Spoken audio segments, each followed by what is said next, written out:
Collègues, il y avait 45 millions de Français en 1958, nous sommes 65 millions.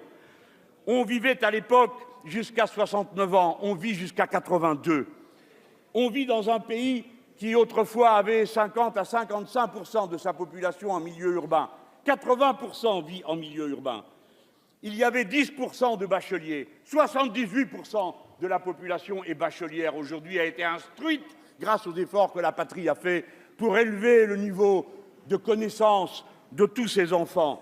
Et de la même manière, le travail des femmes, c'était moins de 40% de la population. C'est plus de 85% aujourd'hui. Bref, la France que nous avons sous les yeux est une nouvelle France et il est normal qu'elle s'ébroue. Et comme il est beau et grand de voir que quand elle s'ébroue, quand elle se cherche, elle se tourne vers les principes qui ont fondé la République et non pas vers d'autres, nonobstant le regret qu'en ont certains. C'est vers l'égalité que se sont tournés les Français, en présentant des revendications d'égalité que vous avez le droit de juger excessives, mais qui sont là. C'est vers la liberté, et d'abord celle de manifester et d'exprimer son point de vue. Et c'est vers la fraternité, celle des braves gens qui s'entraident entre eux.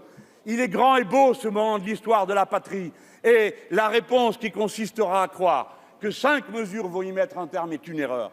Collègues, ça vaut la peine de rediscuter de tout ça pour prendre la mesure de l'ampleur du défi que ne règlent pas vos 5 mesures. De toute façon, vous avez déjà la réponse populaire et c'est déjà non. Donc, vous serez obligés de répondre aux revendications politiques qui se présentent comme à toutes les autres étapes de l'histoire où tout d'un coup est apparue une contradiction majeure entre ceux qui gouvernent et ceux qui sont gouvernés. Entre la masse de ceux qui ne croient plus rien ni en personne, mais parce qu'ils sont la masse, ils ont des droits qui sont préalables à ceux de tous les autres. Je n'espère pas vous avoir convaincu, comme j'ai pu m'en rendre compte à vos réactions, dont je veux saluer la courtoisie. Et oui, c'est normal, vous le méritez. Voilà. Et il vous manque Venezuela et Cuba dans votre Chers collègues, litanie. laissez le président Voilà. Mélenchon terminer Oui. son propos sans interruption. Merci, Monsieur le Président. Je vous en prie. Ça vaut ce que ça vaut. Vous pensez en être débarrassé. Vous pensez réellement qu'en votant ces 5 mesures, vous allez régler le problème. Madame, je vous ai entendu, Madame la rapporteure, dire sur un ton que moi je n'utilise pas à votre égard. Nous faire la leçon tout à l'heure sur ceux qui sont des irresponsables parce qu'ils ne pensent pas comme vous. Moi, je ne vous dis pas ça.